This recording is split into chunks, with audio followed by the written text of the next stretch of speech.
Assalamualaikum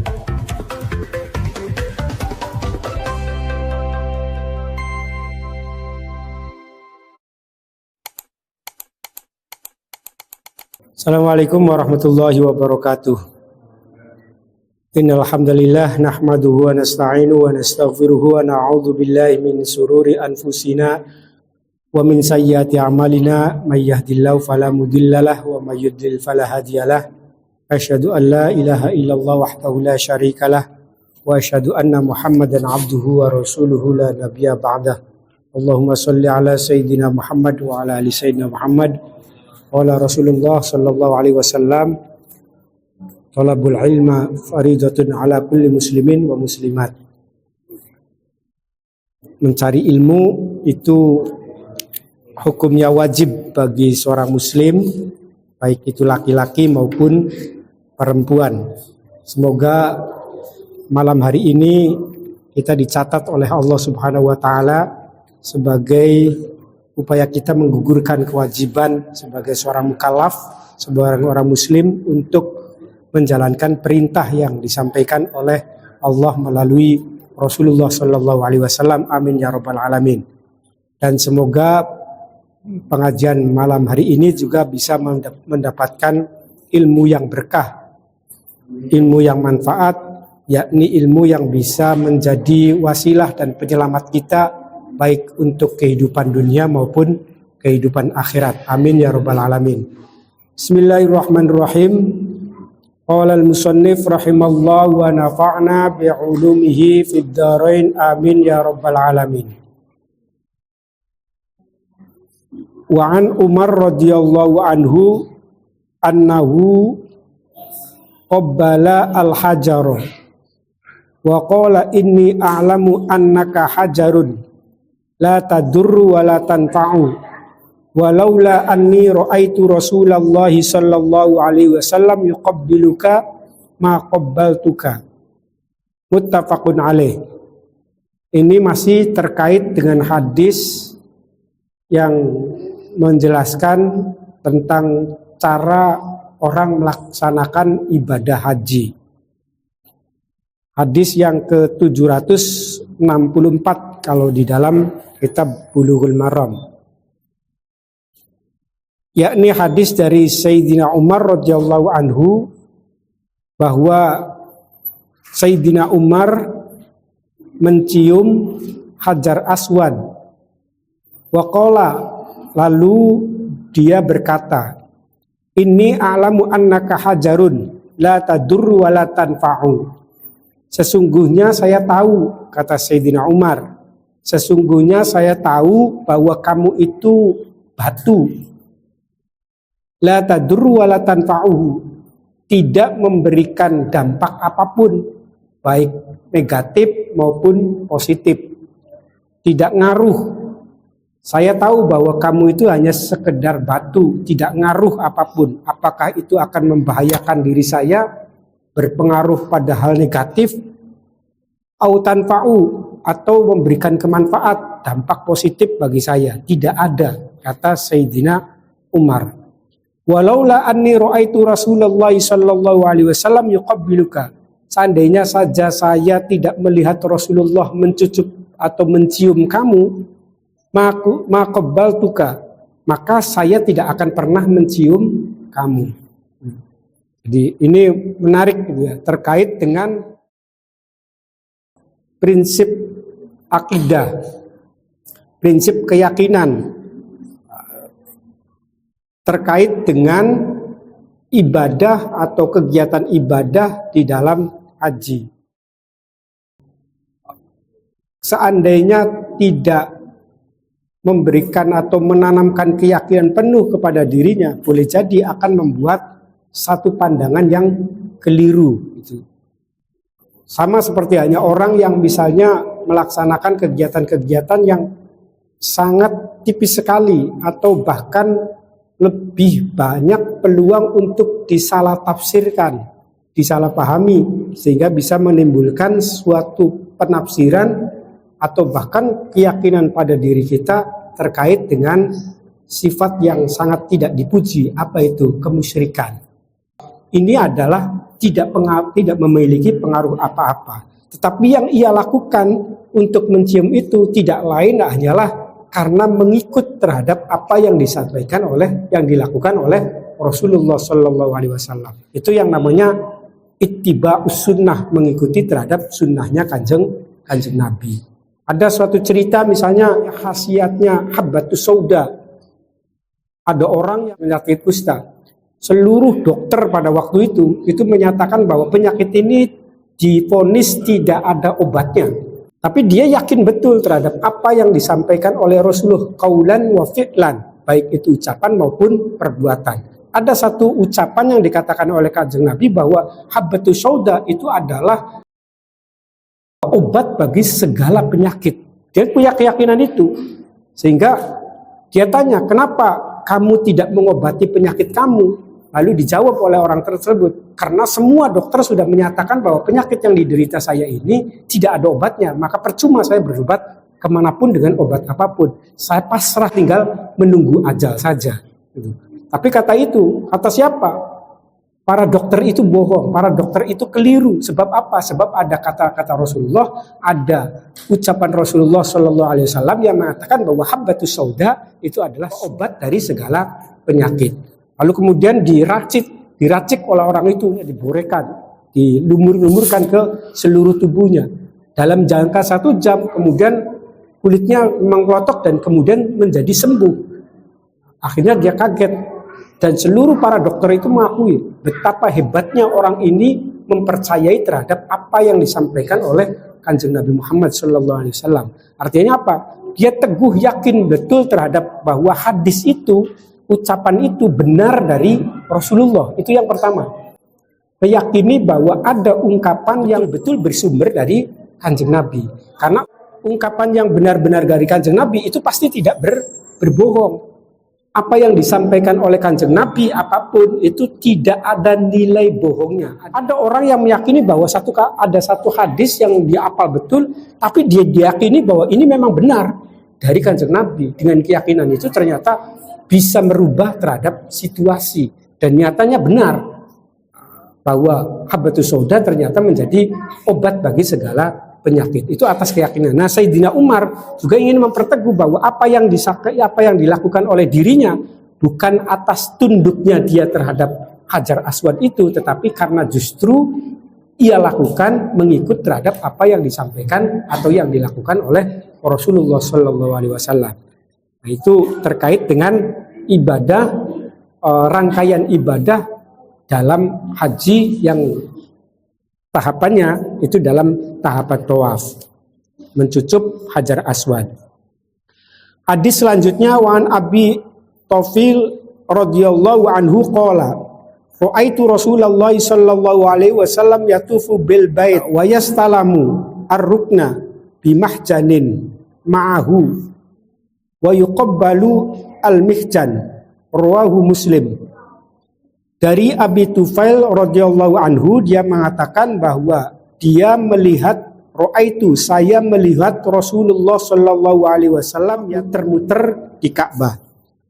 Wa yastalamu ar-rukna, dan mengusap Hajar Aswad, cukup bukan mencium tapi mengusap Hajar Aswad. Bimahjanin, dengan menggunakan tongkatnya. Jadi yang dilakukan oleh kanjeng Nabi itu, tongkatnya kanjeng Nabi ditempelkan ke Hajar Aswad. Kemudian kanjeng Nabi mencium tongkatnya. Ini dalam konsekuensi hukum fikihnya, bahwa ketika kita mencium terhadap Hajar Aswad, itu tidak mensyaratkan kita harus menggunakan mulut kita, bibir kita untuk mencium Hajar Aswad. Tapi boleh menggunakan perantara lain. Apa itu? Di antaranya adalah kayu atau benda-benda yang lain yang kemudian kita cium benda tersebut. Itu sebagai simbol cium atau mencium terhadap Hajar Aswad. Nah, itu konsekuensi hukum fikihnya seperti itu. Itu berdasarkan hadis tersebut, yakni hadis dari Abi Tufail. Lalu hadis selanjutnya, wa an Ya'li ibnu Umamah radhiyallahu anhu qala tafa Rasulullah sallallahu alaihi wasallam muttabi'an biburdin ahdorin. Rawahu al-khamsatu illa an-Nasa'i wa sahahahu at-Tirmidzi. Dari Ya'li bin Umayyah radhiyallahu anhu, dia mengatakan tofa Rasulullah sallallahu alaihi wasallam biburdin akhdara, tapi zintofa Rasulullah sallallahu alaihi wasallam muttabi'an biburdin akhdara. Kanjeng Nabi Rasulullah melaksanakan tawaf dengan menggunakan kain warna hijau yang diselendangkan, muttabi'an hale, yang diselendangkan dari bawah ketiak sampai ke atas pundak kiri. Jadi dilingkar begini. Nah, dari hadis ini itu kita bisa memahaminya begini. Pertama, Kanjeng Nabi menggunakan pakaian ihramnya adalah pakaian yang warnanya adalah warna hijau. Kita tahu bahwa warna yang kita pakai ketika dalam melaksanakan ibadah haji itu pakaian ihramnya adalah warna putih. Nah, di sini Kanjeng Nabi melakukan tawaf yang dipakai adalah biburdin akhdar. Wah, baju warna hijau. Kalau kita telusuri hadis ini, kalau kita kritisi, maksudnya kita lihat, ini Kanjeng Nabi tawaf itu dalam rangka tawaf sunnah sebagaimana umumnya, atau beliau sedang melakukan tawaf dalam rangka bagian dari rangkaian haji. Karena kita misalnya datang ke Masjidil Haram, gantinya sholat sunnah, itu yang terbaik justru tidak melaksanakan sholat sunnah kalau di dalam Baitullah, tapi yang paling bagus adalah melakukan tawaf. Nah, Kanjeng Nabi ini tawaf ini dengan menggunakan kain yang hijau itu dalam rangka ibadah haji atau umroh atau tawaf sebagaimana kita menjalankan sholat gitu. Maksudnya tawaf biasa. Sehingga muncul pertanyaan dalam fikihnya, apakah boleh kita melaksanakan tawaf dengan berpakaian ihram yang tidak berwarna putih? Kalau berdasarkan hadis ini dari Ya'la bin Umayyah, itu hukumnya diperbolehkan, dan hadis ini disahihkan oleh Imam At-Tirmidzi serta diriwayatkan oleh 5 imam kecuali Imam Nasa'i. Hadis selanjutnya, wa an Anasin radhiyallahu anhu qala kana yuhillu minna al-muhillu fala yunkaru alaihi wa yukabbiru minna al-mukabbiru fala yunkiru alaihi. Muttafaqun alaih. Dari Anas radhiyallahu anhu, dia mengatakan bahwa al-muhil, sebagian di antara kami hanya membaca talbiyah, atau bahasa enaknya kalau diterjemahkan ya, sebagian dari kita ada yang hanya membaca talbiyah saja. Fala yungkaru alaihi, dan tidak ada yang protes, tidak ada yang mengkritik. Fala yungkaru alaihi, tidak ada yang menolak, jadi membiarkan. Wa yukabbiru minna al-mutakabbiru fala yungkaru alaihi, dan sebagian dari kita itu ada juga yang membaca takbir saja, dan itu juga tidak diprotes oleh sebagian yang lain. Jadi waktu itu banyak orang, sebagian ana sing macae talbiyah saja, sebagian yang lain ana sing macae takbir saja. Dan satu di antara itu tidak ada yang maca takbir protes terhadap yang maca talbiyah. Yang maca talbiyah juga tidak protes terhadap yang maca takbir. Ini yang kemudian dalam madhab Syafi'iyah itu hukumnya tidak wajib untuk membaca talbiyah. Berbeda dengan imam yang lain. Ada banyak kemungkinan yang menyatakan wajib itu. Pertama, boleh jadi mujtahidnya itu tidak pernah mendengar hadis ini. Yang kedua, boleh jadi hadis ini sudah didengar tapi menurut dia kualitasnya rendah ketimbang dengan hadis lain yang dia dapatkan. Yang ketiga, itu boleh jadi hadis ini itu memiliki makna yang sebenarnya bisa dijamikkan dengan makna yang lain, artinya tidak berbenturan gitu. Tapi ada makna tersendiri dalam konteks hadis ini muncul gitu. Muttafaqun alaih, hadis ini disepakati oleh para perawi hadis. Wa an Ibnu Abbas radhiyallahu anhuma qala Hadis selanjutnya, ba'atsani an-nabiy sallallahu alaihi wasallam fit taqali au qala fid du'afati min jam'in bilailin muttafaqun alaih. Kanjeng Nabi menyuruh saya untuk membawa bekal-bekal orang yang melaksanakan haji. Kanjeng Nabi ngutus Sayyidina Abbas untuk membantu, ini petugas haji, hadisnya petugas haji, memerintahkan kepada Ibnu Abbas untuk gotong-gotong untuk membawa bekalnya orang haji. Dibukanya petugas haji untuk membantu kelancaran, membantu kemudahan orang yang melaksanakan ibadah haji. Itu kalau misalnya apa dalilnya? Kalau ada yang tanya dalil selain kemudahan manajemen, kemudahan untuk melaksanakan ibadah, apa dalil nakalnya? Dalil akalnya ya kehadiran orang-orang tersebut bisa untuk mempermudah, membantu sebagai wasilah untuk mempermudah melaksanakan ibadah kepada Gusti Allah. Itu dalil akalnya. Tapi bagaimana dari dalil nakalnya seperti apa? Di antaranya adalah hadis ini dari Ibnu Abbas, ba'atsani an-nabiyyu fit taqali. Kanjeng Nabi pernah memerintahkan Sayyidina Abbas untuk membawa bekal-bekalnya orang yang melaksanakan haji. Au qala fid du'fati, atau menemani jamaah haji perempuan yang lemah. Jadi dibantu.